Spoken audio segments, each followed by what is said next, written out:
میرے آقا کریم کہ گنبد خضرا اور روضہ اطہر کا کیا کہنا. امام احمد رضا نے کہا کہ مجرم بلائے آئے ہیں، جاؤ کا ہے گواہ، وَلَوْ أَنَّهُمْ إِذْ ظَلَمُوا أَنفُسَهُمْ جَاءُوا فَاسْتَغْفَرُوا اللَّهَ وَاسْتَغْفَرَ لَهُمُ الرَّسُولُ لَوَجَدُوا اللَّهَ تَوَّابًا رَحِيمًا.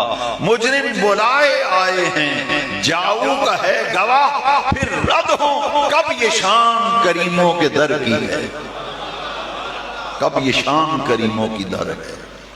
آتا ہے فقیروں پہ انہیں پیار کچھ ایسا، خود بھیک دیں خود کہیں منگتے کا بھلا ہو. ایک بات دوستوں کی خواہش پر میں نے چند کلمات عرض کیے ہیں، میں اسے ختم کرتا ہوں ایک جملے پر کہ عظمت مدینہ منورہ پر گفتگو کرنے کے لیے کسی ایک محفل و نشست میں ممکن ہی نہیں کہ فضائل مدینہ منورہ کا کما حق ہوئے احاطہ کیا جا سکتا.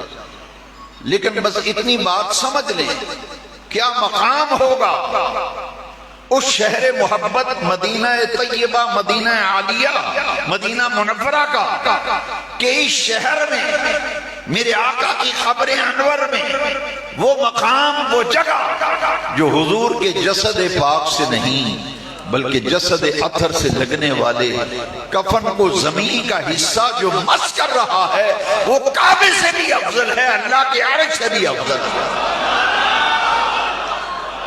وہ کعبے سے بھی افضل ہے، اللہ کے عرش سے بھی افضل ہے.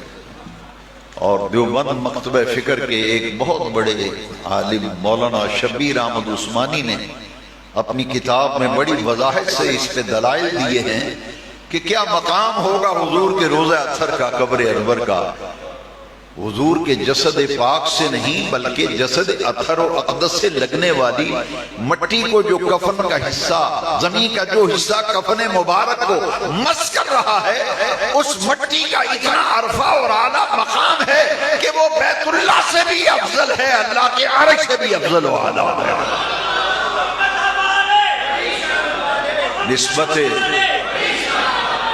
یہ نسبت مصطفیٰ سے مقام ملا ہے.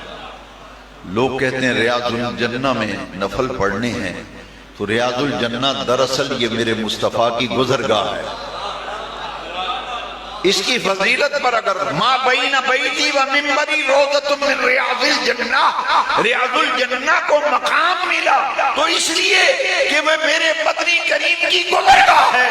جو مصطفیٰ کے تلووں کے نیچے زمین آ جائے وہ ریاض الجنہ بن گئی. اور جس شہر میں مصطفیٰ گلیوں میں چلے پھرے، رب قرآن میں قسم کھاتا ہے لا اقسم بہذا البلد وانت حل بہذا البلد. شہر مدینہ کی عظمت کو سمجھنے کے لیے بھئی مکہ مکرمہ میں تو بیت اللہ ہے، صفا ہے، مروہ ہے، چاہے زمزم ہے، حتیم ہے، حجر اسود ہے، مقام ابراہیم ہے، ساری عزتوں اور رفعتوں کو سلام کرتے ہیں. مگر اللہ والو رب اس لیے شہر مکہ کی قسم نہیں کھاتا کہ یہاں بیت اللہ ہے، حجر اسود ہے، حتیم ہے، چاہے زمزم ہے. فرمایا لا اقسم بہذا البلد وانت حل بہذا البلد. محبوب یہاں بیت اللہ ہے تو ہوا کرے، مقام ابراہیم ہے، اس کی عظمتوں کو سلام، بیت اللہ کی عظمتوں کو سلام. محبوب ہمیں اس سے غرض نہیں، ہم تو قسم اس لیے اٹھاتے ہیں اس شہر مکہ نے تیرے تلووں کے بوسے لیے ہیں. لا اقسم بہذا البلد. اور امام مالک سے پوچھئے جس نے ساری زندگی ایک حج کیا، امام مالک پوری زندگی ایک حج کیا اور اس کے بعد جب مدینہ منورہ گئے تو ساری زندگی مدینہ منورہ میں بسر کر دی. شہر مدینہ منورہ سے باہر نہیں جاتے تھے، اس لیے کہ اپنی تمنا اور آرزو یہ ہے، خواہش یہ ہے کہ موت آئے تو دیار حبیب میں آئے، شہر محبت مدینہ منورہ میں موت آئے.